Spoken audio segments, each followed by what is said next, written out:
বৃদ্ধ মানুষটার দুইটা সন্তান ছুটতে ছুটতে চলে আসছে।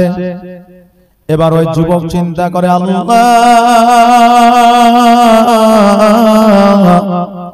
আজকে আমি এই জায়গা থেকে যদি পালিয়ে যাই, জগতের মানুষের কাছ থেকে আমি ছাড় পেয়ে যাব।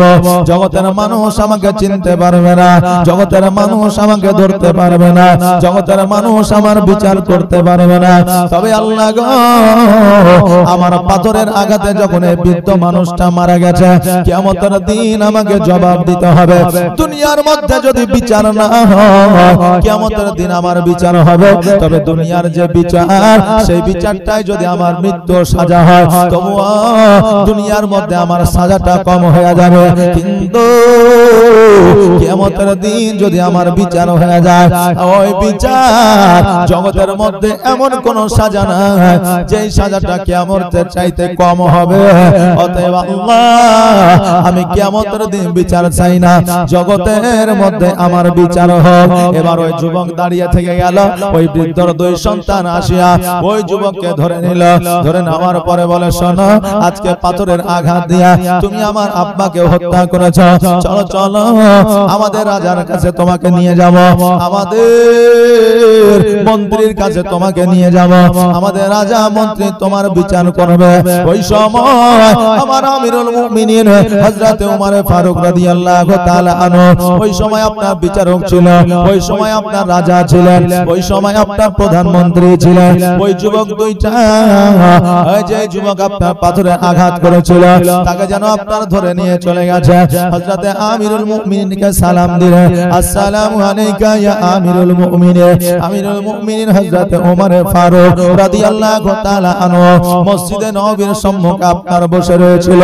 এবার ওই যুবক দুইটা যখন সালাম দিল, আমার হযরত ওমর ফারুক ডাক দিয়ে বলল, ও যুবক, তোমরা আমাকে সালাম দিলা রে, শোনো, আজকে তোমরা দুইজন একজন যুবককে ধরে আছো, কারণটা কি, কারণটা কি বলো। যুবক দুইটা বলল, হুজুর গো, আজকে এই যুবক আমার আব্বাকে পাথর মেরে হত্যা করেছে, ওটাই এই যুবকের মোরা বিচার চাই।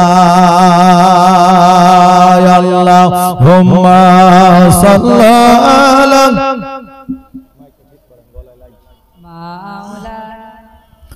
মুহাম্মাদ ওয়া আলা আলি সাইয়্যিদিনা মাওলানা। ও বাবাজি ভাইরা, আমার হযরত ওমর ফারুক রাদিয়াল্লাহু তাআলা আনহু জিজ্ঞাসা করে, যুবক রে, তুমি কি ওই বৃদ্ধকে পাথরে আঘাত করেছো? ওই যুবক বলল, হ্যাঁ। বলে, তোমার পাথরের আঘাতে কি ওই বৃদ্ধ মারা গেছে? বলল, হ্যাঁ, আমার পাথরের আঘাতে ওই বৃদ্ধ মারা গেছে। আমার হযরত ওমর ফারুক বলল, তবে তুমি কেন মেরেছো, কিসের জন্য মেরেছো, কারণটা কি? ওই যুবক বলল, হুজুর গো, আমার একটা উটের বাচ্চা ছিল, ওই উটের বাচ্চাটাকে আমি খুবই ভালোবাসতাম। ও আমিরুল মুমিনিন, আজকে আমার উটের বাচ্চাটা ওই বৃদ্ধের খেজুর গাছে লেগেছিল, তার জন্য ওই বৃদ্ধ আমার ওই উটটাকে এত আঘাত দিয়েছিল, আমার উটের একটা কান ছিঁড়ে গিয়েছিল। ওই একটা উটের কান ছিঁড়ে যাওয়ার কারণে আমি যুবক থাকতে না পারিয়া আমি ওই বৃদ্ধকে একটা পাথর মেরেছিলাম। কিন্তু হুজুর, খোদার কসম করে বলি, ওই বৃদ্ধকে মেরে ফেলবো এইরকম নিয়াতে মারি নাই, আমি শুধুমাত্র ওই বৃদ্ধকে কষ্ট দেওয়ার জন্য মেরেছিলাম। কিন্তু পাথরের আঘাতটা তার মাথায় লেগেছিল, যার জন্য ওই বৃদ্ধ মৃত্যুবরণ করেছে। হুজুর গো, আমি মেরে ফেলবো বলে পাথরটা মারি নাই। আমার হযরত ওমর ফারুক রাদিয়াল্লাহু তাআলা আনহু বললেন, ও যুবক, শোনো, আজকে তোমার পাথরের আঘাতে যখন বৃদ্ধ মারা গেছে, তুমি মারার ইচ্ছা করে মারো আর না মারার ইচ্ছা করে মারো, যেহেতু তোমার পাথরের আঘাতে ওই বৃদ্ধ মারা গেছে, সেও তো তোমার হাতে ওই বৃদ্ধ হত্যা হয়েছে। আর একজনকে খুনের বদলে খুনের সাজা দেওয়া হবে। যেহেতু তোমার পাথরের আঘাতে ওই বৃদ্ধ মারা গেছে, সেও তো তোমার ফাঁসি হবে, সেও তো তোমাকে কতল করে দেওয়া হবে। বলো বলো, তুমি কোন শাস্তিটা চাও? কিন্তু তোমাকে মৃত্যুবরণ করতে হবে। ওই যুবক বলল, হুজুর গো, আজকে তলোয়ারের আঘাত আমি আমি সহ্য করতে পারবো না, আজকে পাথরের আঘাত আমি সহ্য করতে পারবো না। হুজুর গো, জগতের মধ্যে শরীয়তের বিচার যেটা আছে সেই বিচারটা আমার জন্য প্রযোজ্য, সেই রকম করে আপনি আমার বিচার করবেন, তাতে আমি অখুশি হব না, তাতে আমি খুশি হয়ে যাব। হুজুর গো, আপনার বিচারে যদি আমার মৃত্যু হয়, আমি জানি আমার স্থান হবে জান্নাতে। আজকে বিচারক আমিরুল মুমিনিন কেমন ছিলেন? সামনে দেখতেন না আমার আব্বা আছে, মা আছে, পেছনে দেখতেন না আমার আত্মীয় স্বজন আছে, ডানে দেখতেন না যে আমার কুটুম স্বজন আছে, বামে দেখতেন না যে আমার জামাই মেয়ে আছে। বিচারের মতো করতেন, কাউকে ভয় করতেন না, ডরও করতেন না, কোরআন ও শরীয়ত মোতাবেক বিচার করতেন। আর আজকে বর্তমানে আমাদের যদি বিচার হয়, একটা বিড়ি দিলেই মোড়ল বিক্রি হয়ে যায়। টাকা পয়সা তো দূরের কথা, একটা যদি বিড়ি দেওয়া হয় তা আমাদের বর্তমানে অনেক জায়গা আছে মোড়লরা বিক্রি হয়ে যায়, বুঝলেন না? তখন যেটা ন্যায় বিচার, সে ন্যায় বিচার না করে যার টাকা আছে, পয়সা আছে, ধন আছে, সম্পদ আছে, যার ক্ষমতা আছে, পাওয়ার আছে, তার দিক থেকে আপনার বিচারটা করে দেয়। এই তো আমাদের নিয়ম ও নীতি। আর কবরে গিয়ে যদি আমরা শান্তি চাই, শান্তি পাবো না। বাবজি ভাইরা, আমিরুল মুমিনিন ওমর ফারুক রাদিয়াল্লাহু তাআলা আনহু বললেন, যুবক রে, তবে রেডি হইয়া যাও, তোমাকে আগামী জুম্মার দিনে, শুক্রবারের দিনে তোমার ফাঁসি হবে। বলে আজকের কি দিন? বলে আজকে হলো এতওয়ারের দিন, বলে আজকে হলো রবিবার, অতএব তোমাকে জুম্মার দিনে ফাঁসি দিয়ে দেওয়া হবে। এবার ওই যুবক বলল, হুজুর গো, আমার তো ফাঁসি হয়ে যাবে, আমার কোনো টেনশন নাই, আমার কোনো চিন্তা নাই, আমার কোনো ভয় নাই, যেহেতু আমার পাথরের আঘাতে বৃদ্ধ মারা গেছে, সেহেতু আমিও মৃত্যু বরণ করব, পাপ করেছি, সাজা নিতে হবে। ওগো হুজুর, তবে আপনাকে একটা কথা আমি বলতে চাই। ওমর ফারুক বলল, কি কথা? বলে কথাটা হলো যে আমাকে 3 দিনের জন্য ছুটি দিতে হবে। একজন কয়েদে আছে, জেলে আছে, আর ওর ফাঁসি হবে। এই ফাঁসির 5 দিন আগে ওকে কি 3 দিনের ছুটি কেউ দিবে? জি দিবে না, কারণ ছুটি দিলে যদি পালিয়ে যায়, হ্যাঁ, তো ফাঁসি হবে না। যেহেতু ফাঁসির অর্ডার হয়ে গেছে, সেহেতু তাকে ছুটি দেওয়া হবে না। আমিরুল মুমিনিন ওমর ফারুক বলে, যুবক রে, আজকে যেহেতু তোমার অর্ডার হয়ে গেছে, সেহেতু তোমাকে ছুটি দেওয়া হবে না। তবে আমি আমিরুল মুমিনিন, বলো তুমি কিসের জন্য ছুটি চাও? ওই যুবক বলল, হুজুর গো, আমার ছোট্ট একটা ভাই আছে, বোন আছে, আর আমার মাও নাই, বাপও নাই, আমি ছিলাম তাদের অভিভাবক, তাদের দেখাশোনা করার মতো কেউ নাই। ওগো হুজুর, আমার আব্বা যান সোনা দানা, টাকা পয়সা, জমি জায়গা সব আমাকে বুঝায় দিয়েছে। আমার ভাই বোন ছোট বলে তাদেরকে এখনো পর্যন্ত জমি জায়গা, টাকা পয়সা বুঝায় দিই নাই। ওগো হুজুর, আমার আব্বা যে সোনা দিয়ে গেছে, ওই সোনা মাটির মধ্যে পুঁতা আছে, আমি জানি, আল্লাহ জানে, দ্বিতীয় আর কেউ জানে না। অতএব এই অবস্থায় যদি আমার মৃত্যু হয়ে যায়, আমার ভাইয়ের হক আদায় করা হবে না, আমার বোনের হক আদায় করা হবে না, অতএব দুনিয়ার মধ্যে আমার বিচার হবে না, আমাকে কিয়ামতের দিন জবাব দিতে হবে।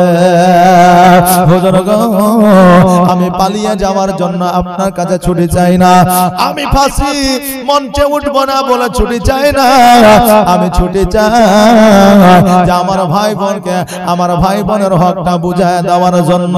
আমিরুল মুমিনিন বলল, শোনো রে, আমি তোমার কথা সবই বুঝলাম, কিন্তু তোমাকে ছাড় আমি দিতে পারি, তোমার বদলে যদি কেউ কারাগারে বন্দী হয়ে যায়, তোমাকে আমি ছাড় দিয়ে দিতে পারি, কিন্তু তুমি যদি বলো যে আমার বদলে একজন থাকবে, তো তাকে কারাগারে রেখে দিয়ে আমি তোমাকে ছাড় দিয়ে দিব, তুমি আবার চলে আসবে, তাকে ছেড়ে দিব।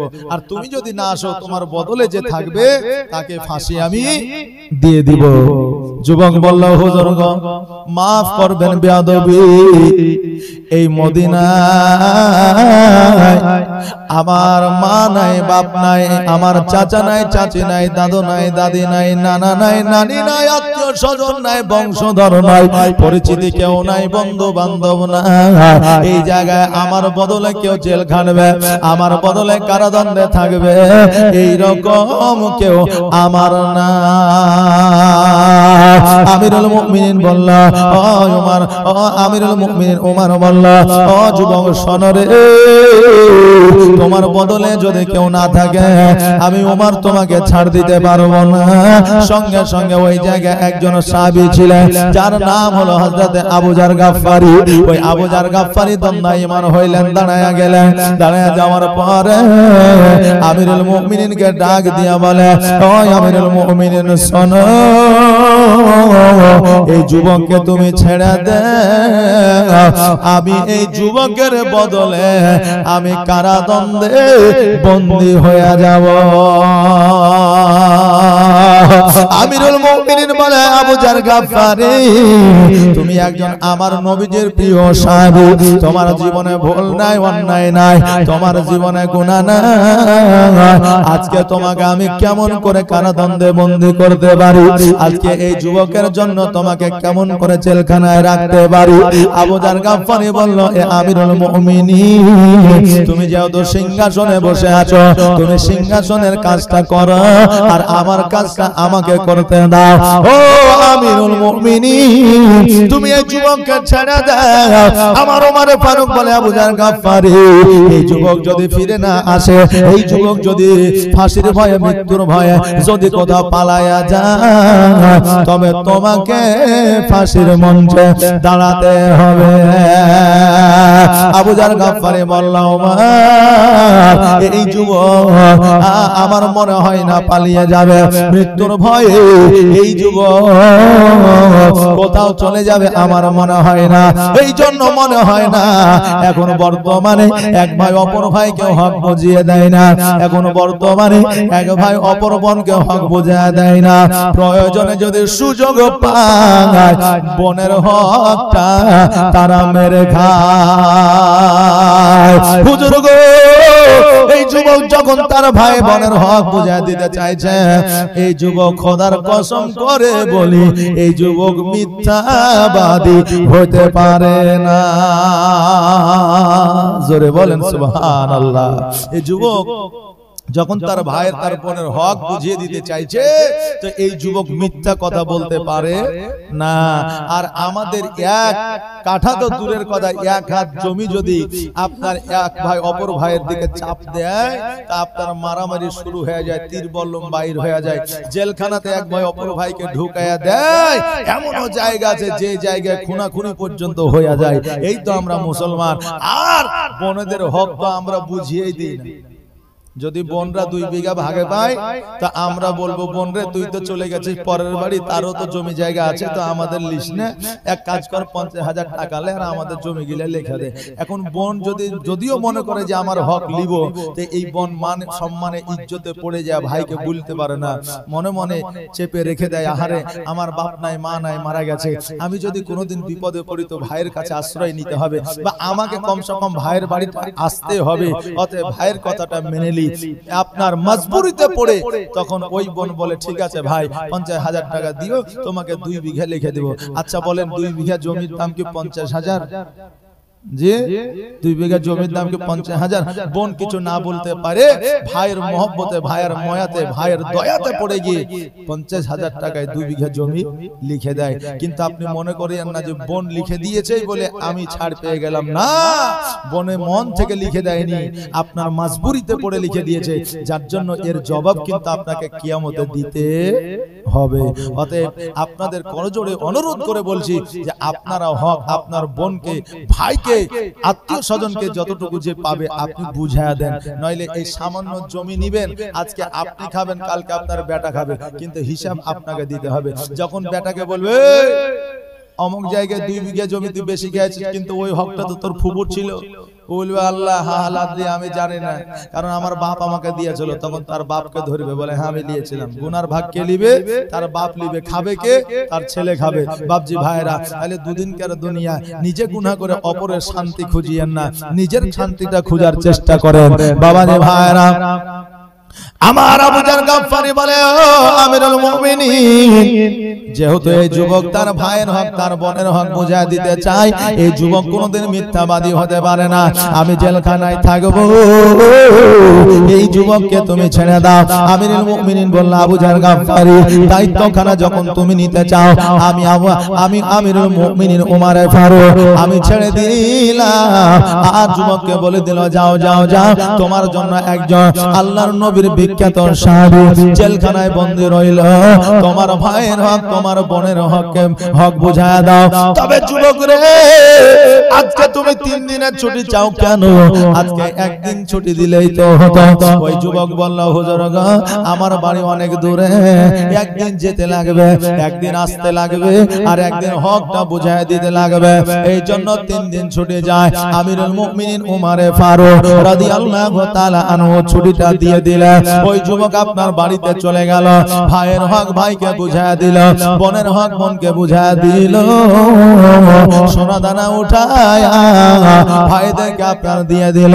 পরের দিন পথ যেন আপনার পায়ে হেঁটে আমিরুল মুমিনিনের দরবারে আপনার পৌঁছাতে একটু যেন দেরি হয়ে গেল। আর জুম্মার দিনে, জুম্মার পরে যেন আপনার ফাঁসি দেওয়া হতো, এখনো পর্যন্ত ওই রুলস ওই নিয়ম আরবের মধ্যে আছে। জুম্মার পরে আপনার বিচার হয়, সাজা হয়। এবার ওই যুবক রাস্তায় হাঁটতে দেরি করেছে, এবার জুম্মার পরে ওই আপনার আমিরুল মুমিনিন চিন্তা করে, আল্লাহ গো, আজকে তো যুবক পৌঁছালো না, আজকে এই একটা যুবকের জন্য আজকে নবীর সাহাবীকে ফাঁসি দিয়ে দিতে হবে। আল্লাহ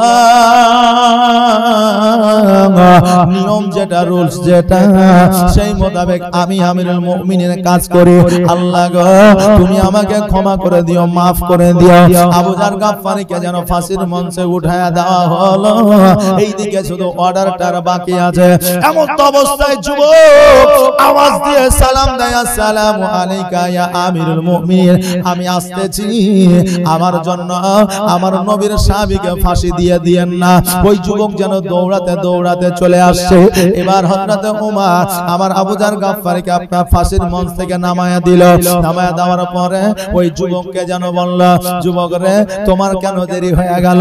যুবক বলল, হুজুর গো, রাস্তাঘাটে আমার রাস্তা একটু দেরি হয়ে গেছে, আমি এই জন্য দৌড়াতে দৌড়াতে আসছি, না জানি আমার জন্য যেন আমার প্রিয় নবীর সাহাবীর যেন মৃত্যু না হয়ে যায়। ওই যুবক এই কথা বলে নিজে আপনার ফাঁসির মঞ্চে উঠে গিয়া আপনার দড়িখানা যেন গলার মধ্যে ঢুকায় নিল। আমিরুল মুমিনিন উমর বলে, আল্লাহ, আজকে এই ছেলেটি ওয়া কারণে ফাঁসি হয়ে যাবে। আল্লাহ গো, এই যুবক তো ওই বৃদ্ধকে মারতে চাইনি, কিন্তু মারা গেছে। আল্লাহ, তুমি মৃত্যু ঘটিয়েছ। আল্লাহ গো, আজকে এই এত সত্যবাদী সন্তানের ফাঁসি হয়ে যাবে, যেহেতু আইনের মতো চলবে। আল্লাহ, এই যুবককে তুমি ফাঁসি থেকে বাঁচায় না। আল্লাহ বলে, আমিরুল মুমিনিন ওমর, আমি আল্লাহ আমার মহিমা বোঝা বড় দায়। ও ওমর, যাও যাও যাও, আমি তোমার দোয়াকে কবুল করে নিলাম, আর আমি ওই বৃদ্ধের 2 সন্তানকে হেদায়েত করে দিলাম। যাও যাও, তাদের দিলে তাদের অন্তরে আমি আল্লাহ রহমত বর্ষিত করে দিলাম। আল্লাহ ওই বৃদ্ধের 2 সন্তানের দিনে যখন রহমত বর্ষিত করে দিলেন, ওই বৃদ্ধের 2 সন্তান ডাক দিয়া বলে, হুজুর গো, আজকে এই যুবককে আর ফাঁসি দিতে হবে না, আমার বাপের বিচার আর চাই না, কারণ এই যুবকের ব্যবহার চরিত্রে যার ভাইয়ের উপর মায়া, আপনার বোনের উপর দয়া মায়া এত থাকে, জবানের যার দাম থাকে, সে কোনোদিন একজন মানুষকে খুন করতে পারে না। অতএব আমিরুল মুমিনিন, আমরা 2 যুবক 2 সন্তান আমার বাপের, আমরা দিল থেকে অন্তর থেকে এই যুবককে মাফ করে দিলাম। আমিরুল মুমিনিন মুমিনিন বলে যুবক রে আজকে এই দুই সন্তান যখন maaf করে দিয়েছে আমি আমিরুল মুমিনিন আমিও তোমাকে বেকসুর খালাস করে দিলাম যুবক যেন আওয়াজ দিয়ে পড়েন আলহামদুলিল্লাহ আমরা সবাই পড়ব আলহামদুলিল্লাহ আমিরুল মুমিনিন মিচকে হাসি দিয়া বলে যুবক রে আমি বুঝলাম আজকে তুমি তোমার ভাইয়ের হক বুঝায় দিয়েছ তোমার বোনের হক তোমার বোনকে বুঝায় দিয়েছ তবে শোনো তোমারও তো একটা হক ছিল তোমারও তো একটা ভাগ ছিল অতএব তুমি ওই ভাগটা কাকে দিয়েছো কোথায় দিয়েছো ওই ভাগটা তুমি কোথায় রেখেছো ওই যুবক বলল হুজুর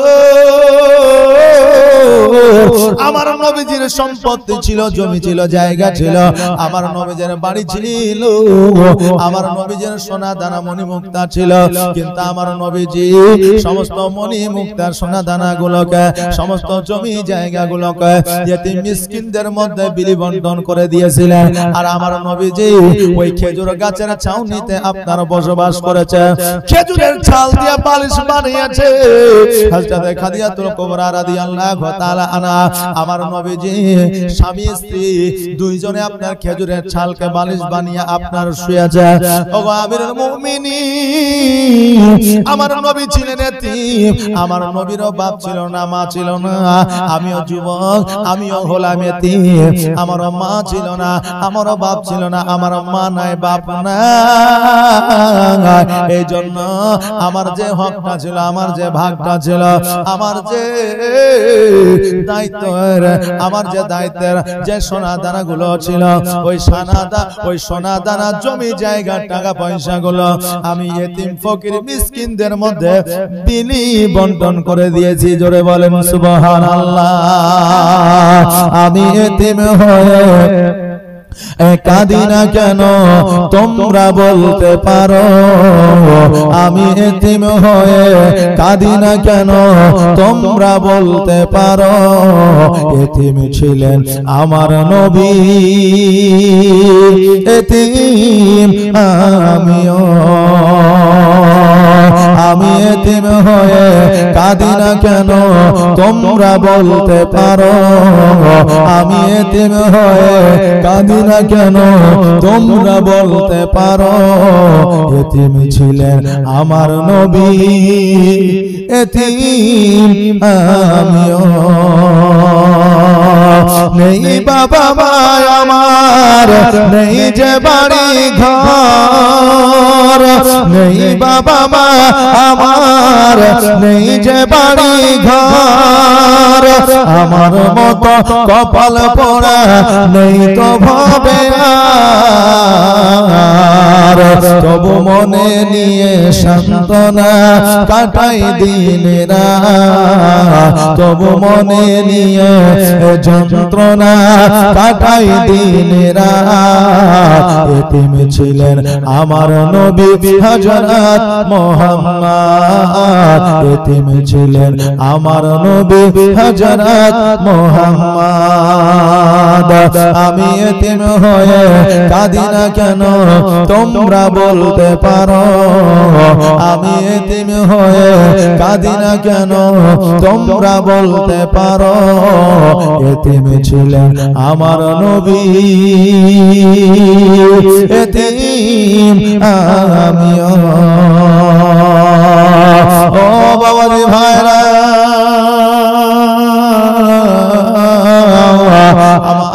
ওই যুবক বলল আমিরুল মুমিনিন গো আমার যত ভাগ ছিল যত সোনা দানা টাকা পয়সা ছিল সবগুলো এতিম মিসকিন ফকিরদের মধ্যে বিলি বন্টন করে দিয়েছি আমার আমিরুল মুমিনিন উমরে ফারুক বলল যুবক রে আজকে যখন সবকিছু তুমি বিলি বন্টন করে দিয়েছো এ যুবক শুনে না আজকে থেকে তুমি আমার রাত দরবারে থাকবে আর আমার রাত দরবারে তুমি কাজকর্ম করবে জোরে বলুন সুবহানাল্লাহ আজকে যদি ভালো ছেলে আমরা পাই ভালো সন্তান যদি আমরা পাই তাহলে আমরা নিজের কাছে আগলে রাখতে চাই নাকি বাবা, যে নিজের কাছে আগলে রাখতে চাই যদি ভালো হয়। আর যদি খারাপ হয় তো নিজের সন্তানকেও বুঝলেন দূরে রাখতে মন চাই, ইচ্ছা হয় যে তুই দূরে থাকবি তো আমি ভালো থাকবো। বাপজি ভাইরা, এই জন্য দেখবেন যে যারা সবচাইতে ডেঞ্জার, সবচাইতে দেখবেন খরখামা চঞ্চল, তারাই দেখবেন মাস্টার হয়, মৌলভী হয়, ডাক্তার হয়, উকিল হয়, হাকিম হয়। বুঝলেন না, যে বাপ মা বলে তোকে মেশে ফেলে আসি, তাহলে তুই সঠিকভাবে থাকবে। চারটা আবাসিক মাস্টার যখন তোর উপর ডিউটি করবে তখন তুই টিপিও খেলতে পারবি না, লাট্টুও খেলতে পারবি না, আর একে অপরের বিডিকে তুই ইপটেজিংও করতে পারবি না, তাহলে তুই ঠিক সোজা হয়ে মানুষ হয়ে যাবে। এইভাবে আপনার মিশনে থাকে অনেক সন্তান, অনেক আপনার পুরুষ, অনেক আপনার যুবক আপনার সঠিক পথের প্রতীক হয়েছে নাকি বলেন, যে সঠিক পথের প্রতীক হয়েছে। এই জন্য বাবাজি ভাইরা ভালো হন, আর ভালো হইলে সবারই একটা চাহিদা, সবারই একটা আকর্ষণ, সবারই মহব্বত, সবারই মায়া আপনার উপরে থাকবে। বাবাজি ভাইরা, আজকে একটু জমির জন্য ভাইয়ের সঙ্গে বোনের মিল থাকে না, বোনের সঙ্গে ভাইয়ের মিল থাকে না, এক ভাই অপর ভাইয়ের সঙ্গে মিল থাকে না। এমন ইতিহাসের পাতায় সাক্ষী আছে যে একটা ভাই মারা গেছে তো অপর ভাই সেই ভাইকে মাটি দিতে যায়। বলে কেন?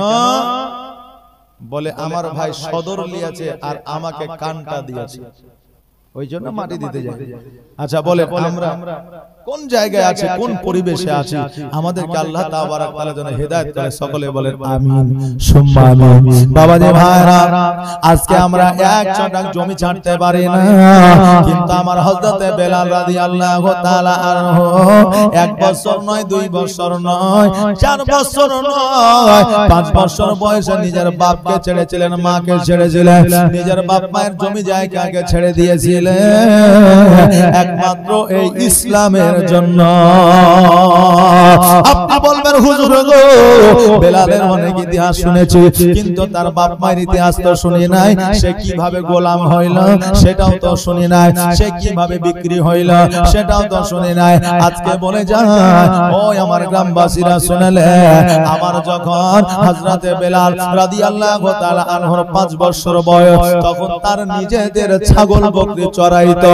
এই ছাগল বকরি চড়াইতে চড়াইতে হঠাৎ করে তার বুদ্ধি আসলো, হায় রে, আজকে এই আসমান কে বানাইলো, আজকে জমিন কে বানাইলো, গাছপালা কে বানাইলো, নদী নালা কে বানাইলো, পাহাড় পর্বত কে বানাইলো? এই প্রশ্নটা তার মনের মধ্যে জেগে উঠলো। দেখবেন 5 বছরের বাচ্চারা অনেক প্রশ্ন বাপ মাকে করে, কারণ তাদের জানার বিষয় থাকে, জানার একটা চেষ্টা থাকে। আমার হযরতে বেলালের জানার চেষ্টা ছিল যে প্রভুকে কে আমাদের বানিয়েছে, গাছপালা কে বানিয়েছে, নদী নালা কে বানিয়েছে, পাহাড় পর্বত কে বানিয়েছে, এটা তার জানার চেষ্টা ছিল। এবার বাড়িতে আসলো, বাড়িতে আসার পরে তার মাকে জিজ্ঞাসা করলো, মা গো, ও মা, আমি একটা প্রশ্ন করতে চাই। বলে কি প্রশ্ন? বলে মা, আমাদেরকে, আমাদের প্রভুকে, আমাদের খোদাকে, আমাদের আল্লাহকে আমাদেরকে বানিয়েছে, আমাদের জমিনকে বানিয়েছে, আসমানকে বানিয়েছে, গাছকে বানিয়েছে, নদীকে বানিয়েছে। মা বলল, বেটা রে, আমাদের যে বর্তমানে বাদশা আছে, ওই বাদশাই হলো আমাদের খোদা, আর ওই বাদশাই আমাদের বানিয়েছে।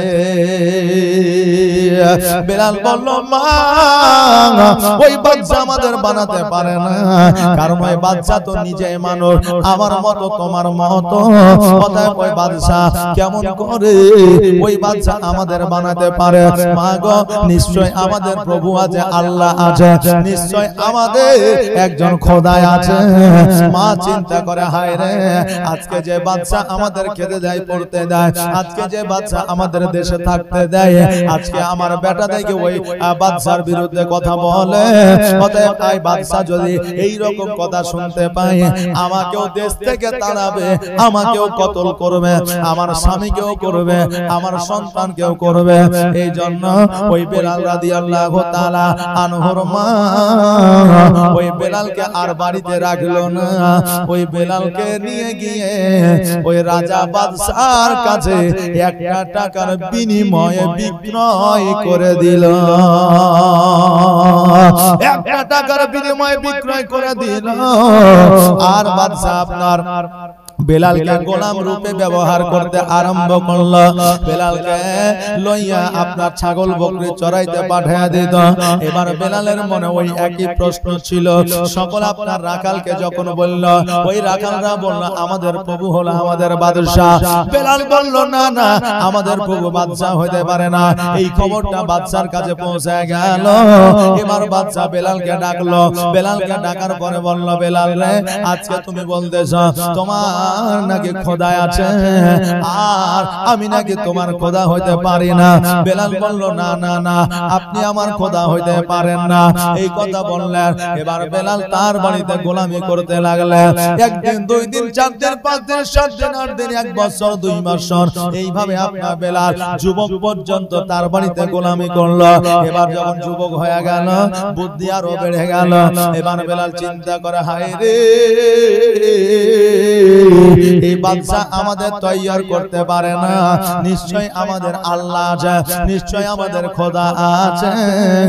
এবার বাবা আল্লাহ যাকে হেদায়েত করে দেন, সে অটোমেটিক হেদায়েতের পথটা পায়া যায়।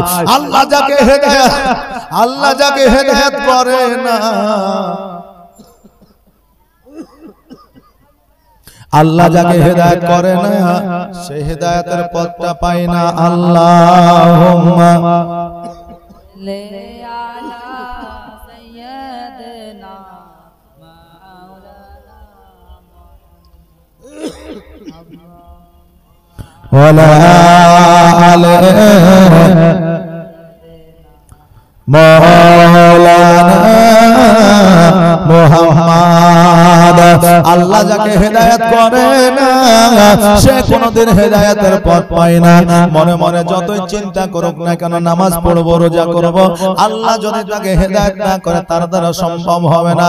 আল্লাহ মানুষকে সর্বদা সুযোগ দেয়, কিন্তু সুযোগ যখন হারিয়ে দেয়, পরবর্তীতে আল্লাহ তার অন্তরে তার দিলে মোহর মেরে দেয়, আর জীবনে তার দ্বারা নামাজ হবে না।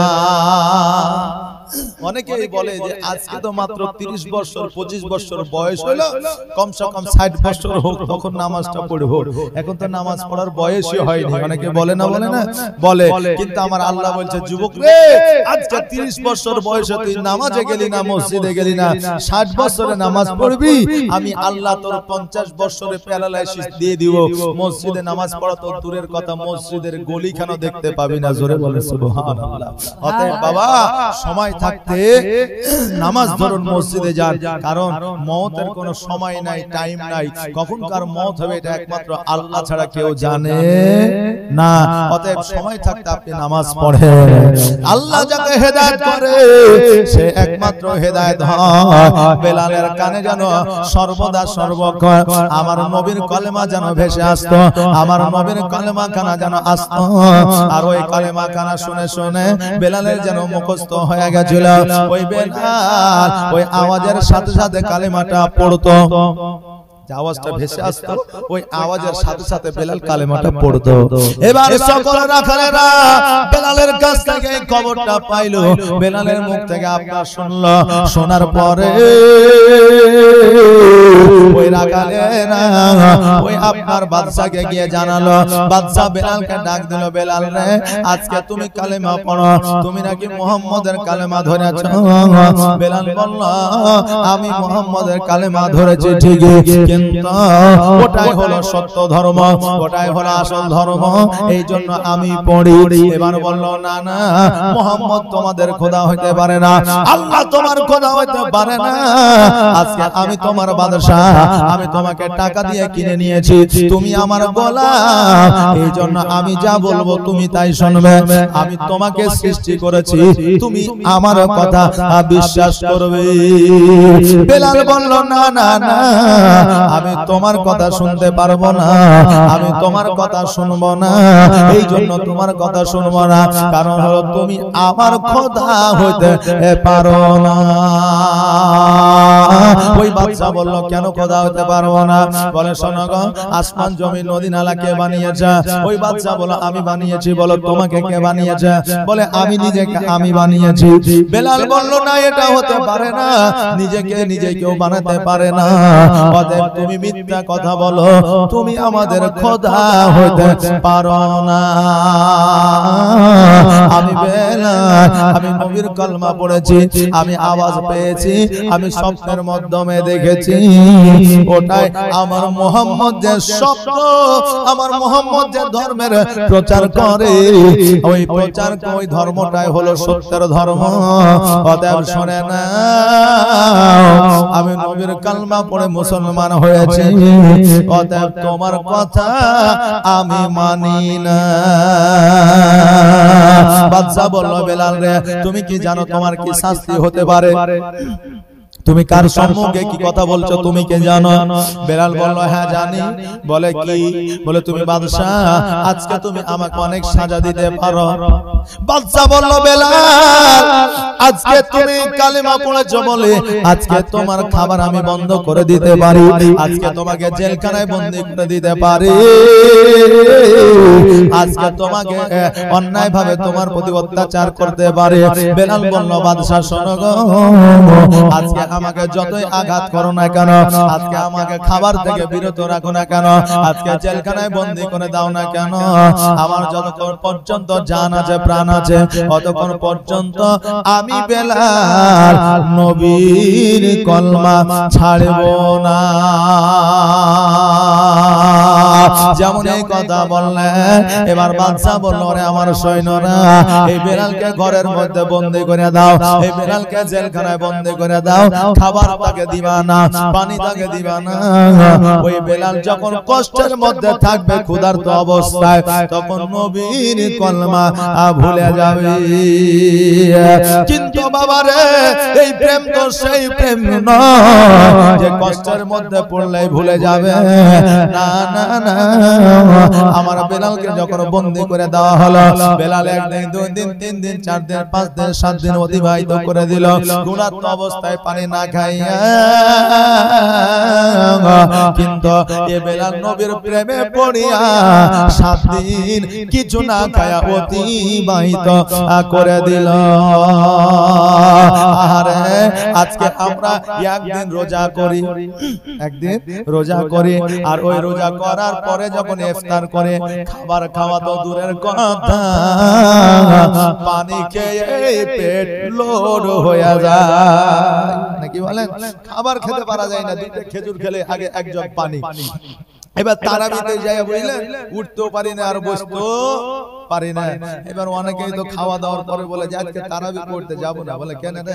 বলে আর বলিস না, আজকে বেশি খাওয়া হয়ে গেছে। মানে কি খেয়েছে? দুটো বেগুনি খেয়েছে, 4টি মুড়ি খেয়েছে, আর বাদ বাকি সব পানি খেয়েছে। বাবজি ভাইরা, এ ভুল করবেন না, কারণ আপনি ইফতার করার পরে আপনার তারাবিতে যাবেন, তো তারাবি যখন পড়ে নেবেন দেখবেন আপনার তারাবি পড়ার পরে যেই তৃপ্তি পাওয়া যায়, জগতে কোনো কর্নারে এইরকম তৃপ্তি পাওয়া যাবে না। অতএব তারাবি ছাড়বেন না, তারাবিটা পড়বেন, এতে শরীর স্বাস্থ্য ভালো থাকবে, মানসিকতা ভালো থাকবে। পরের দিন রোজা করবেন, সেই রোজাতে আপনার ফুর্তি থাকবে, সেহরিটা খেতে পারবেন। আর ইফতার করে বুঝলেন পেট লোড হয়ে গেছে বলে বিছানায় এই গড়া সেই গড়া করবেন, আর ঘুম চলে আসবে, তো রাত্রে সেহরি খেতে পারবেন না, সেহরিতে ইন্টারেস্ট থাকবে না, রোজাতে ইন্টারেস্ট থাকবে না। অতএব ইন্টারেস্টের সহিত, জাজবার সহিত যদি আপনি এই রমজান মাস পরিবর্তন, আপনি রমজান মাসটা যদি আপনি রোজা রাখতে চান, তাহলে আপনি তারাবি পড়বেন। আর আজকাল তো বর্তমানে যদি বলা হয় যে রমজান মাস সামনে আসছে, রমজানের প্রস্তুতি নিয়েলেন, তা আমরা বলে রমজানের প্রস্তুতি আর কি, সকালবেলা রমজানের মাসে একটা সময় ইমাম সাহেব মৌলভী সাহেব ডেকে দিবে, 4খান গজাল পড়বে, বিবিকে বলবো 1 কাটলি ডাল করবি আর একটা সানা করবি, ভাত রান্না করবি, ধুমধাম খেয়ে নিব, আবার শুয়ে যাবো। এই তো আমাদের প্রস্তুতি নাকি বলে? আর যদি বলা হয় যে 15 মানে 14 ফেব্রুয়ারি আসছে ভ্যালেন্টাইন্স ডে, তো এর প্রস্তুতি নিয়ে তো যুবকরা বুঝলেন গোলাপ কিনবে, ফুল কিনবে, তারপরে আপনার কত রকম আপনার ক্যাডবেরি কিনবে, তারপরে আপনার মিষ্টি কিনবে, বাড়িতে আপনার বাড়িতে যদি না হয় পার্কে গিয়ে কত রকম ভাবে আপনার কাপড় টাপড় কিনে তারপরে চেয়ার কিনে সাজিয়ে গুজিয়ে আপনার এক সপ্তাহ আগে থেকে সাজিয়ে রাখবেন, কি বলেন? হ্যাঁ, কিন্তু আমাদের পবিত্র রমজান মাস রে, যেই রমজান মাসটা আল্লাহর মাস বলা হয়, এই মাসটাতে আমরা যে প্রস্তুতি দিব এরকম প্রস্তুতি আমরা মনে হয় যে 100 এর মধ্যে 99.5 মানুষই নেই না, 100 এর মধ্যে 99.5 মানুষই নেই না। বাবাজি ভাইরা আমার বেলাল রাদিয়াল্লাহু তাআলা আনহু এক সপ্তাহ ক্ষুধার্ত অবস্থায় আপনার জীবন যাপন করে এক সপ্তাহ যেন আপনার পার করে দিল। এবার আর সৈন্যরা বলল, ওই আমাদের বাদশা শোনো গো, এই বেলাল এক সপ্তাহ ক্ষুধার্ত অবস্থা আছে, পানি পান করে না। এই বেলাল তবুও যেন আল্লাহ আল্লাহ আল্লাহ করে। এবার ওই বাদশা বলল, শোনো রে, বেলালের যখন খিদা লেগেছে, পিপাসা লেগেছে, নিশ্চয় নিশ্চয় সে আল্লাহ রাসূলের কথা ভুলে গেছে, বেলালকে বাহির করে নিয়ে আয়। এবার বেলালকে যখন বাহির করে নিয়ে আসা হলো, ওই বেলালের ঠোঁটটা যেন নড়তেছে আর জবান দ্বারা যেন পড়তেছে লা ইলাহা ইল্লাল্লাহু মুহাম্মাদুর রাসূলুল্লাহ সাল্লাল্লাহু তাআলা আলাইহি ওয়াসাল্লাম। বাদশা বলল, সৈন্যরা, বেলাল এইভাবে নবীর কলমা ছাড়বে না, যা যা যা তাকে মরুভূমিতে নিয়ে যা। আর মরুভূমিতে নিয়ে যাওয়ার পরে ফুটবলের নাই এই পার থেকে ওই পার গরম মরুভূমির উপরে গড়াগড়ি দেওয়া। যখন মরুভূমির উপরে কালি গায়ে গড়াগড়ি দিবে, ওই বেলালের গায়ে শরীরে ফুসা নিয়ে নিবে। আর যখন ফুসা নিয়ে নিবে, ওই বেলালের ওই ফুসা পড়া জায়গা গুলোতে তুমি নেবু ছিটায়া দিবে। আহারে যন্ত্রণা, কত কষ্ট করে ইসলামকে কবুল করেছে রে বাবা। আজকে আমরা এত সহজ ইসলাম পেয়েছি, রাসূল পেয়েছি, আল্লাহ পেয়েছি, তবুও মসজিদে গিয়ে একটু কষ্ট করে নামাজ পড়তে পারি না। আমার বেলালকে মরুভূমিতে নিয়ে যাওয়ার পরে বেলালকে খালি গায়ে যেন এই দিক থেকে সেই দিক আর সেই দিক থেকে এই দিক যেন আপনার গড়াগড়ি দেওয়া, আর ওই বেলালের গোটা শরীরে যেন ফুসা পড়ে যায়, ওই বেলালের গোটা শরীরে যেন আপনার নেবু চিপে দেওয়া হয়। বেলাল আল্লাহর দরবারে নালিশ করে, আল্লাহ গো, আজকে আমাকে এইভাবে যারা শাস্তি দেয় তাদেরকে তুমি হেদায়েত করো আল্লাহ। তবে আল্লাহ গো, আমি কষ্টের জন্য আমি কোন রকমের পেরেশানিতে আসি না। ও আল্লাহ, তুমি আমাকে ক্ষমতা দাও, পাওয়ার দাও, এই জালিমদের জুলুম যেন আমি সহ্য করতে পারি। ও আল্লাহ, এত যন্ত্রণার মধ্যেও যেন আমি নবীজিকে না ভুলে যাই। ও আল্লাহ, তুমি আমাকে সেই ক্ষমতা দিয়ে দাও। এবার যখন তার বাদশা আসলো, আসার পরে বলল, নবীর কলমাকে ছেড়েছে বলে না।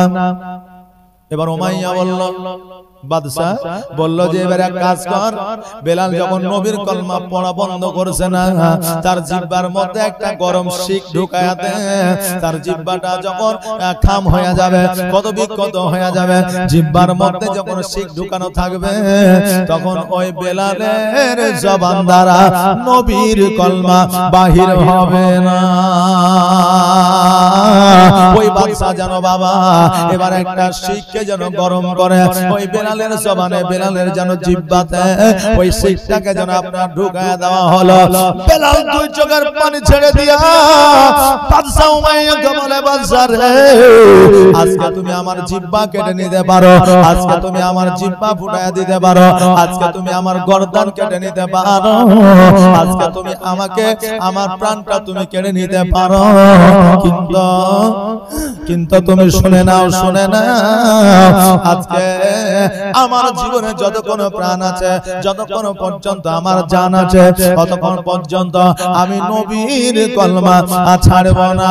হয়তো জিহ্বা দ্বারা পড়তে পারবো না, কিন্তু অন্তরে নবীর কলমা বন্ধ হবে না। উমাইয়া যেন আপনার ওই গরম শিক্ষানা বাহির করে নিল। এবার গরম শিক্ষানা যখন বাহির করে নিল, বেলাল যেন যন্ত্রণায় আপনার ছটফট করে। ওই পথ দিয়ে আমার হযরতে আবু বকর সিদ্দিক রাদিয়াল্লাহু তাআলা আনহু যেন হেঁটে যায়। এবার হেঁটে যাওয়ার পরে দেখছে যেন একজন মানুষের প্রতি, একজন গোলামের প্রতি যেন অত্যাচার হয়। এবার আমার বেলাল যেন থমকে, আমার হযরত আবু বকর সিদ্দিক রাদিয়াল্লাহু তাআলা আনহু যেন বাবা থমকে দাঁড়ায়া গেলেন। আবু বকর থমকে দাঁড়িয়ে গেলেন যে কি ব্যাপার, এই মানুষটার প্রতি অত্যাচার হয় কেন? বেলাল কিন্তু আবু বকর কিন্তু তখনও বেলালকে চিনে না। দেখবেন এখনো পর্যন্ত দেশে বিদেশে এখানে ওখানে কারো প্রতি যদি অন্যায় ভাবে অত্যাচার হয়, বা কোনো মানুষকে যদি মারা হয়, বা কোনো মানুষকে যদি আটকে দেওয়া হয়, তো দেখবেন ওই জায়গাতে সবার আগে যদি কেউ আগিয়ে যায়, তো দেখবেন আমাদের এই গ্রামগঞ্জের মানুষেরা আগে যায়। কারণ শহরে যদি একজন অপরজনকে মারে তো তাড়াতাড়ি ঘরে ঢুকবে, বাইরে আসবে না। আর গ্রামে যদি আপনার একজন অপরজনকে মারে, যদি চোরকেও মারে, তা বলবে ওকে মারছিস কেন? বলবে না? বলবে না? বলবে। তো গ্রামের পরিবেশ বাবা এই রকম আছে বেরাদার। তো আবু বকর সিদ্দিক রাদিয়াল্লাহু তাআলা আনহু উনি হচ্ছেন আপনার গ্রামের মানুষ। আবু বকর থমকে দাঁড়িয়ে গেলেন। দাঁড়িয়ে যাওয়ার পরে এবার উমাইয়াকে বলছে, এ মুনিব, উমাইয়া, এই লোকটার প্রতি তোমরা এইভাবে অত্যাচার করো কেন? উমাইয়া বলল যে আমি এই জন্য এর প্রতি অত্যাচার করি যে তোমাদের মুহাম্মদ সাল্লাল্লাহু আলাইহি সাল্লামের কালেমা এই পড়েছে, আর এর জন্য একে কলমা ছাড়ার জন্য এর প্রতি অত্যাচার হচ্ছে। এ কলমাও ছাড়ে না, আর এর প্রতি অত্যাচারও বন্ধ হয় না। আমার আবু বকর সিদ্দিক রাদিয়াল্লাহু তাআলা আনহু বললেন যে এর অত্যাচারটা বন্ধ করো। উমাইয়া বলল যে না, আমার যতক্ষণ পর্যন্ত গোলাম আছে ততক্ষণ পর্যন্ত আমি এর অত্যাচার বন্ধ করব না, জুলুম বন্ধ করব না, এ যতক্ষণ পর্যন্ত নবীর কলমা না ছাড়বে। বেলালকে বলল, বেলাল তুমি নবীর কলমাটা ছেড়ে দাও, তোমাকে ছেড়ে দেব। বেলাল বলল না না, আমি নবীর কলমা ছাড়তে পারবো না। উমাইয়া বলল, বেলাল আজকে তুমি যদি নবীর কলমাটা ছেড়ে দাও, আমি মুনিব কথা দিলাম, কথা দিলাম, আজকে তোমাকে নারী দিব, বাড়ি দিব, গাড়ি দিব, টাকা দিব, পয়সা দিব, অট্টালিকা দিব, তুমি যেটা চাইবা সেটাই আমি দিব, শুধুমাত্র তুমি নবীর কলমাটা ছেড়ে দাও। বেলাল বলল, মুনিব রে, আজকে আসমান জমিন নদী নালা কীট পতঙ্গ জমি জায়গা সোনা দানা হীরা মণি মুক্তা তুমি যাবতীয় যাহা কিছু দাও না কেন, আমি তবু নবীর কলমা ছাড়ব না। আরে বাবা, কেমন ঈমান ছিল, কেমন আমল ছিল, কেমন আপনার নবীর প্রতি মহব্বত ছিল একবার দেখে। এবার আবু বকর দেখলো এই বান্দার নবীর প্রতি ভালোবাসা মহব্বত আছে, অতএব এর প্রতি জুলুম করতে দেওয়া যাবে না। মুনিবকে বলল, মুনিব রে, আজকে এই বেলালের প্রতি অত্যাচার কি করলে বন্ধ হবে? মুনিব বলল, এটা আমার গোলাম, তুমি যদি কিনে নাও আমি তোমাকে দিয়ে দিব, এর প্রতি অত্যাচার করব না। আবু বকর বলল, কত টাকা লাগবে? বলে 1 টাকা দিলেই হবে। এবার আবু বকর 1 টাকা দিয়ে আমার বেলালকে কিনে নিলেন। এবার বেলালকে কিনে নেওয়ার পরে আবু বকর যেন চিন্তা করে, আল্লাহ গো, আমি আবু বকর, আমার বাড়ি নাই, ঘর নাই, আমি এই বেলালকে কোথায় রাখবো, কোন জায়গায় নিয়ে যাব? তবে আবু বকর চিন্তা করলো, আল্লাহ আজকে এই বেলালকে দয়ার নবী, মায়ার নবী সাল্লাল্লাহু তাআলা আলাইহি ওয়াসাল্লামের কাছে নিয়ে যায়। এবার আবু বকর আমার বেলালকে লইয়া নবীর কাছে পৌঁছায় গেল। যেমনই নবীর কাছে পৌঁছায় যাওয়া অমনি যেন আমার দয়ার নবী, মায়ার নবী সাল্লাল্লাহু তাআলা আলাইহি ওয়াসাল্লাম বেলালকে যেন আপনার বুকের মধ্যে জড়ায়া ধরলো। বেলাল দুই চোখের পানি ছেড়ে দিয়ে হাউ হাউ করে কাঁদে। নবী আমার বলে, বেলাল কাঁদিও না, কাঁদিও না, তুমি যখন আমার কাছে এসে পৌঁছে গিয়েছো, আমি নবী কথা দিলাম আজকে থেকে তোমার প্রতি কোন রকমের জুলুম হবে না। বেলাল বলল হুজুর গো আমার জিহ্বায় শিক ঢুকায় দেওয়ার জন্য কাঁদি না আমি বেলাল আমার ছেঁড়া আমার কাটা বিক্ষত জায়গাগুলোতে আমার লবণের ছিটা দিয়েছে বলে কাঁদি না ওগো নবী গো আজকে আমাকে আমার মুনিব খেতে দেয়নি বলে আমি কাঁদি না নবী গো এক কথায় আমি কষ্টের জন্য কাঁদি না আমি বড় আনন্দের জন্য আমি কাঁদি ওগো নবীজি এত যন্ত্রণা দিয়েছে গো নবী আজকে আপনার বুকের মধ্যে যখন আমি বেলাল এসেছি আমার সমস্ত যন্ত্রণা ব্যথা বেদনা যেন দূর হয়ে গেছে নবী গো আমি বেলাল ছোট থেকে বড় হয়েছি গো নবী আজকে আমার মা আমি বেলাল আমাকে পছন্দ করতো না কারণ হইল আমার ঠোঁটগুলো ছিল মোটা মোটা কষায় আমার ঘা ছিল চোখে বৃষ্টি থাকতো আমি বড় কুৎসিত আমি বড় কালো আমি দেখতে ভালো ছিলাম না এই জন্য আমার মা আমাকে বিক্রি করে দিয়েছিল ওগো নবীজি আজকে যে রাখালদের সঙ্গে আমি কাজকর্ম করতাম তারা আমাকে জীবনে কোনদিন পাশে বসায় খায় নাই তারা আমাকে জীবনে কোনদিন বেলাল রে সুন্দর নাম বলে ডাকে না আমাকে কেউ বলতো খাস্তা কেউ বলতো কষায় ঘা কেউ বলতো কালো আমাকে কোনদিন নাম ধরে ডাকে নাই নবী গো বুকে নামা তো দূরের কথা আজকে নবী আজকে যখন আপনি আমাকে বুকে ধরে নিয়ে আসেন নবী গো আমি এত আনন্দিত হয়ে আছি আমার চোখে পানি চলে এসেছে গো নবী আমি বড় আজকে খুশি হয়ে আগেছি নবী আমার বললেন বেলাল রে আজকে যখন তুমি আমার কাছে এসে পৌঁছে গিয়েছো ও বেলাল বলো বলো তুমি কোন জায়গায় থাকবা কোথায় থাকবা কোথায় যাইবা বেলাল বলল ইয়া রাসূলুল্লাহ ইয়া হাবিবাল্লাহ নবী গো দুনিয়াতে আমার মা নাই বাপ নাই দাদু নাই দাদি নাই নানা নাই নানি নাই আত্মীয় স্বজন নাই ইয়া রাসূলুল্লাহ জগতে আমার কেউ নাই থাকার আমার জায়গা নাই আমার জমি নাই জায়গা নাই টাকা নাই পয়সা নাই নবী আমার বললে বেলাল আজকে যখন তোমাকে কেউ সম্মান দেয়নি ইজ্জত দেয়নি আজকে যখন তোমাকে কেউ ভালো করে ডাকেনি আজকে যখন তোমাকে তোমার দিকে কেউ সম্মানিত ভাবে তাকায়নি আমি নবী আজকে থেকে তোমাকে এমন একটা কাজে নিযুক্ত করব যে কাজটাই তোমার সম্মান আমার আল্লাহ বাড়ায়া দিবে ওরে বেলাল জগতের মধ্যে তোমার সম্মান তো উঁচু হবে হবে কিয়ামতের দিন সবার চাইতে তোমার মাথাটা উঁচু থাকবে জোরে বলা যাবে না সুবহানাল্লাহ বেলাল বলল হুজুর গো এমন এক কি কাজে নিযুক্ত করবে এমন কি কাজ আমাকে দিবে যেই কাজে কিয়ামতের দিন আমার মাথাটা উঁচু হয়ে থাকবে নবী আমার বলল বেলাল আমি নবী আজকে থেকে তোমাকে এই মসজিদের মসজিদ বানায়া দিলাম ও বেলাল সারা মসজিদের মসজিদ হবে রে আমার আল্লাহ বলে দিয়েছে কিয়ামতের দিন মসজিদের মাচাগুলো সবার চাইতে উঁচু হয়ে থাকবে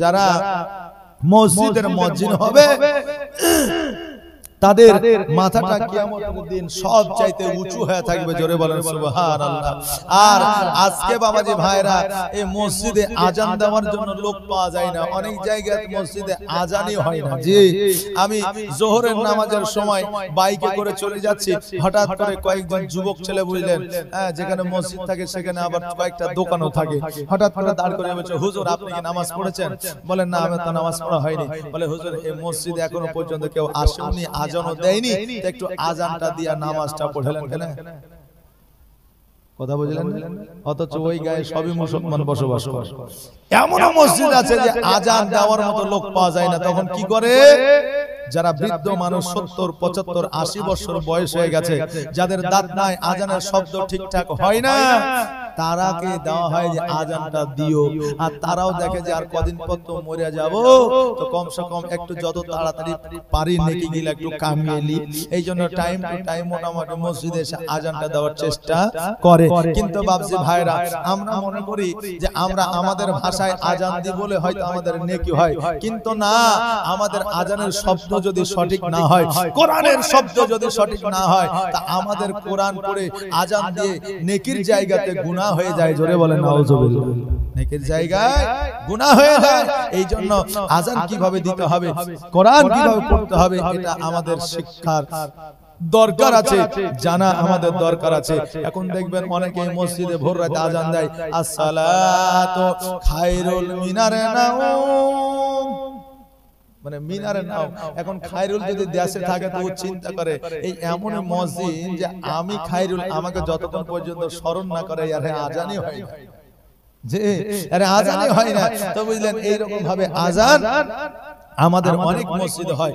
তবে আপনি এইভাবে আজান দিয়ে যদি ভাবেন কিয়ামতের দিন আমার মাথাটা উঁচু হবে, এটা ভুল। কারণ আজানটা দেওয়া আপনি শিখুন। কারণ এখন বর্তমানে অনেক মসজিদ আছে যে তালবিলে একটা মৌলবি থাকলেও আজান দিতে বলে, ও নিজে আজান দেয়। কারণ যে এখন যে ভাতা দিচ্ছে 1000 টাকা করে বা 1500 টাকা করে, ও দেখছে আজান যদি তালবিলকে দেওয়ায় আর লোকের যদি পছন্দ হইয়া যায়, তা আমাকে হয়তো মসজিদ থেকে বাদ দিয়ে দিবে আর 1500 টাকা আমি পাবো না। এই জন্য আজান দিতেও দিব না, আমারও ঠিক হোক আর না হোক আমি নিজেই দিব। এইরকম অনেক জায়গা আছে বাবজি ভাইরা, যার আজান শুদ্ধ হবে, ভালো হবে, আজানটা দিতে দিবেন, কোনো অসুবিধা নাই। আজান পরিশুদ্ধ হওয়া চাই, যে কোনো ভাবে আজান দিলে হবে না। আজকে মুসল্লিরা যখন আজান দেয়, তখন আপনার মুনিশ বলেন আর গ্রাম্য এলাকার মানুষই বলেন, 3 মিনিটের আজান মনে হয় যে 3 ঘন্টা ধরে দিচ্ছে। জি বলে এইরকম আজানটা তাড়াতাড়ি শেষ করতে পারেন না বলে। আর যখন আমার বেলাল আজান দিত, খোদার কসম করে বলি, দুনিয়ার মানুষ দাঁড়িয়ে যেত আর কর্ম কাজ রান্না বান্না ছেড়ে দিয়ে বেলালের আজানকে শ্রবণ করত। জোরে বলেন সুবহানাল্লাহ। দুনিয়ার মানুষ তো দূরের কথা, বেলাল যখন আজান দিত তা আল্লাহর ফেরেশতারা পর্যন্ত বেলালের আজানকে কর্ণপাত করে শুনতো। জোরে বলেন সুবহানাল্লাহ। আল্লাহর ফেরেশতারা শুনতই তো শুনতো, ওই বেলালের আজানের আওয়াজ আল্লাহর আরশে আজিমে না পৌঁছালে আমার আল্লাহ শুবে সাদেক করতো না। জোরে বলেন সুবহানাল্লাহ। তাহলে ওই বেলালের আজান কেমন ছিল আর আমাদের বর্তমানে আজান কেমন হয়ে যায়, যে আমাদের আজানে শয়তানও পালায় না। বাবজি ভাইরা, তা আজানটা দেওয়া আমাদের শিখতে হবে। আসসালাতু খায়রুম মিনারে নাওম বললে হবে না, আসসালাতু খায়রুম মিনান নাওম, আশহাদু আল্লা ইলাহা ইল্লাল্লাহ। এখন বলে আশহাদু আল্লা ইলাহা ইল্লাল্লাহ বলে। জি মোহাম্মদ,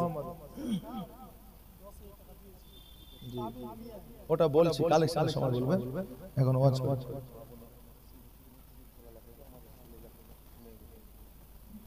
সুবহানাল্লাহ। আমি বলবো, কালেকশনের কথা বলবো, চিন্তা করেন না। এন্ট্রি করবে, আমি সময় দেব তো আপনাদেরকে, আপনারা টেনশন নিচ্ছেন কেন? আমি যদি যারা এখনই কালেকশন করছি, সবারই মনটা ভেঙে যায়। কালেকশন হবে, দাঁড়ান, আমাদের 1.5 ঘন্টা উঠা হয়নি মনে হয়, 1.5 ঘন্টা হইলো। জি হ্যাঁ, একবার দরুদ পড়ুন, আল্লাহুম্মা সাল্লি আলা সাইয়্যিদিনা মাওলানা মুহাম্মদ ওয়া লা আলা সাইয়্যিদিনা মোহাম্মদ। আমার নবীজি বললেন, ও বেলাল শুনে নাও, শুনে না, আজকে আমি তোমাকে এমন একটা জায়গা দিয়ে দেব, আজকে আমি তোমাকে এমন একটা কর্ম দিয়ে দিব, আজকে তোমাকে আমি এমন একটা কাজে নিযুক্ত করে দিব রে, সেই কাজে আমার আল্লাহ জগতের মধ্যে তোমার মান ও সম্মানকে বাড়িয়ে দিবে। কিয়ামতের দিনও তোমার মাথাটাকে আমার আল্লাহ উঁচু করে দিবে। জোরে বলে সুবহানাল্লাহ। ওই বেলাল যখন আজান দিতে শুরু করতেন, সবাই আজান দেওয়া, সবাই যেন আজানটা শ্রবণ করতেন। আল্লাহু আকবার, আল্লাহু আকবার, আল্লাহু আকবার,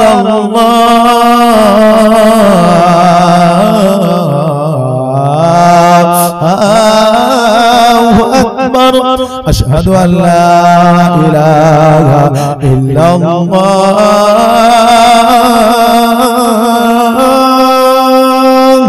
আশহাদু আল্লা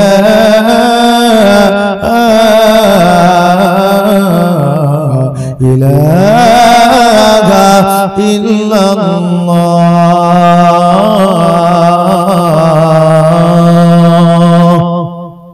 আযান সুন্দরভাবে যদি দিই, সুন্দরভাবে যদি দেওয়া হয় তো এই আযান আরশে আজিমের পরে আপনার পৌঁছে যায়। জোরে বলেন সুবহানাল্লাহ। বেলাল আযান দেওয়া যখন শুরু করলেন, আমার দয়ার নবী মায়ার নবী সাল্লাল্লাহু তাআলা আলাইহি ওয়াসাল্লাম ওই আযানটা আপনার শ্রবণ করতে, সবাই যেন আযানটা শ্রবণ করতে, এত সুন্দর এত মধুর লাগতো গো, সবারই মনটা যেন আপনার উতালা হয়ে যাইতো। এইদিকে বেলালের আযান শুনিয়া আমার বেলালের আযান শুনিয়া কাফেরেরা একে অপরের দিকে আপনার তাকাইতো আর বেলালের বদনাম করতো। বদনামটা কি?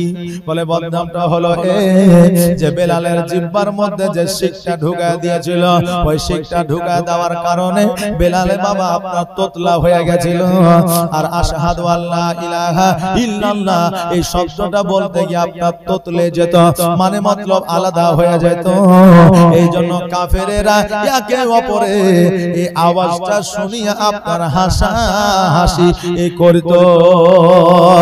ওই পথে আমার ওমর হেঁটে যায়, বেলালের আযান শুনিয়া যখন কাফেরেরা হাসে, আমার ওমর চট করে তলোয়ারখানা বাহির করলেন, আবার যেন তলোয়ারখানা ঢোকায় দিল।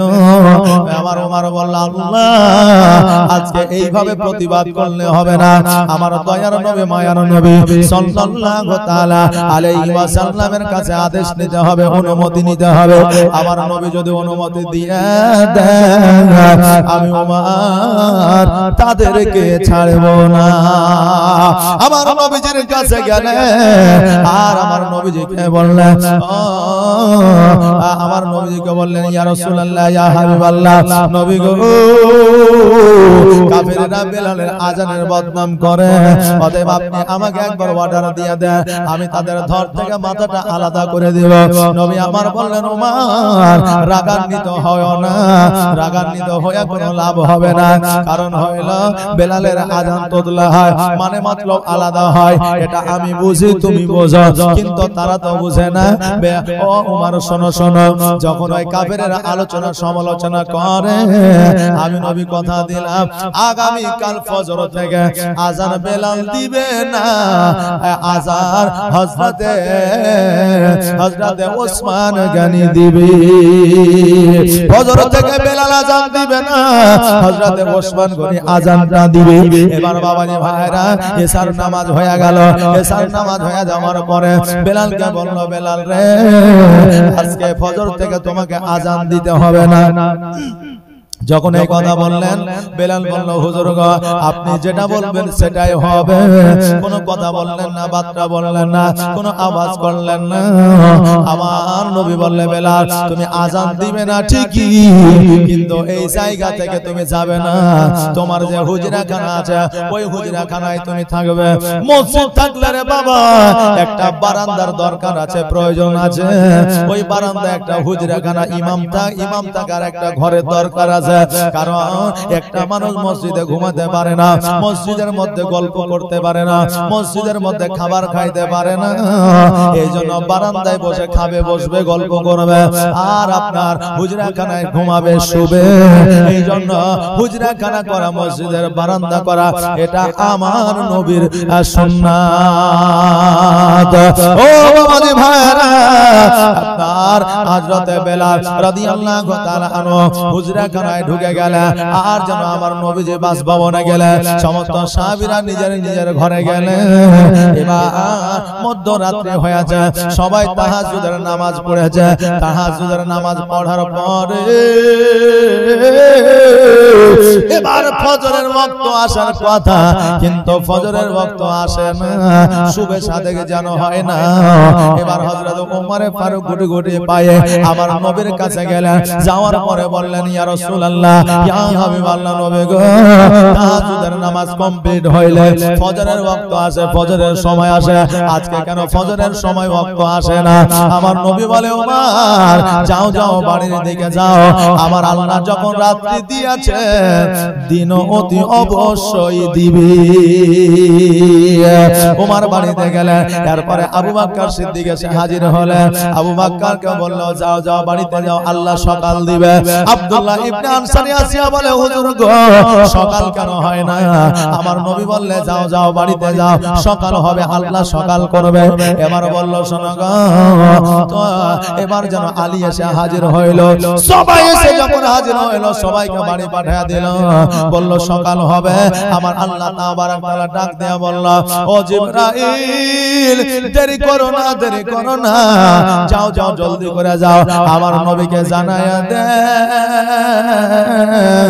যে বেলাল যতক্ষণ আযান না দিবে ততক্ষণ পর্যন্ত সকাল হবে না ফজরের ওয়াক্ত আসবে না হযরত জিবরিল জমিনের মধ্যে আসলে আমার নবীকে সালাম দিলেন নবী সালামের উত্তরখানা দিলেন বেলাল আমার নবীজি বলে ও জিবরিল হঠাৎ করে আমার কাছে হাজির হয়েছে কারণটা কি এবার জিবরিল বলল হুজুর গো বেলাল যতক্ষণ পর্যন্ত আযান না দিবে ততক্ষণ পর্যন্ত সকাল হবে না অতএব বেলালকে আযান দিতে বলে নবী আমার বললেন জিবরিল বেলাল আযান যেমন করে দিবে ওসমানও তো তেমন করে আযান দিবে তবে বেলালের আযান ছাড়া সকাল কেন হবে না জিবরিল বলল হুজুর গো আপনি কি আমার সঙ্গে একটু যাবেন নবী আমার বললেন কেন যাব না জিবরিলের সঙ্গে যখন মসজিদে নববীতে হাজির হইলেন আমার নবীজি লক্ষ্য করে দেখছেন যেন ওই বেলাল মসজিদে বসে বসে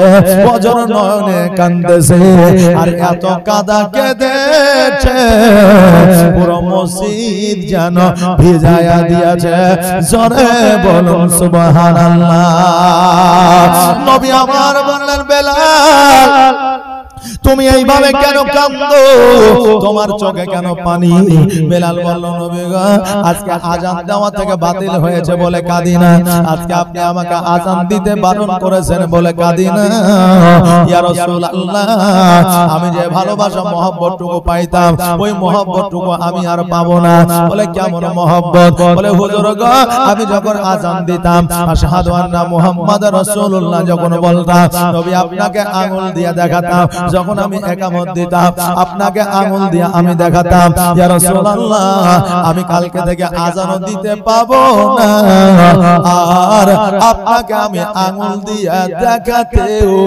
পারবো না এইজন্য আমি কাঁদি গো নবী আমার বলে বেলাল তুমি আর কাঁদিও না এই জন্য কাঁদিও না কারণ আমার আল্লাহ তোমাকে আযান দেওয়ার জন্য হুকুম দিয়েছে আদেশ দিয়েছে অনুমতি দিয়েছে এবার আমার বেলাল রাদিয়াল্লাহু তাআলা আনহু বললেন ইয়া রাসূলুল্লাহ আযান দিতে গিয়ে যদি গুনাহ হয়ে যায় আমার নবী বলে বেলাল রে আজকে তোমার আযান দিতে গিয়ে যদি গুনাহ হয় ওই গুনাহটা আমার আল্লাহ লিখবে কিন্তু যে গুনাহ লেখার মালিক নেকি লেখার মালিক সেই তোমাকে আযান দেওয়ার জন্য বলেছে বেলাল তুমি আযান দাও তোমার গুনাহ হবে না বেলাল বলল হুজুর গো আমি তো আযান দিব আপনি যখন বলেছেন তবে আমার মনে একটা প্রশ্ন জেগেছে বলে কি প্রশ্ন বলে হুজুর গো আজকে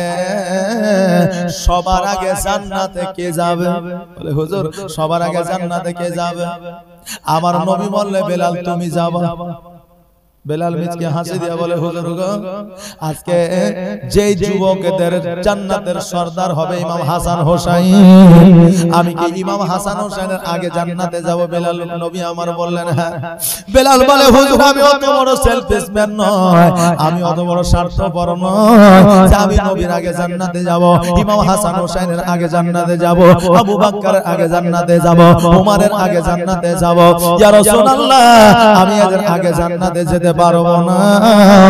নবী আমার বললেন এদের আগে তোমাকে জান্নাতে যাইতে হবে। আমার বেলাল বললে হুজুর আমি যাব না। আমার নবীজি বললে বেলাল রে তুমি আমার আগে জান্নাতে যাবে, কেমন করে যাবে তোমাকে একটু বুঝায় দি বলে দি। এই জন্য তুমি আমার আগে তুমি জান্নাতে যাবে, কারণ হইল আমি যে উটের পৃষ্ঠে চেপে থাকবো ওই উটের লাগামখানা তুমি ধরে থাকবে, আর উটের লাগামখানা যখন তুমি ধরবে রে ওই উটের লাগাম যে ধরে সে আগে যায়, তুমি আমার আগে যাবে, আল্লাহ জান্নাতের দরওয়াজাটা খুলে দিবে, আর ওমনি জান্নাতের দরওয়াজায় তুমি আগে প্রবেশ করবে। জোরে বলুন সুবহানাল্লাহ।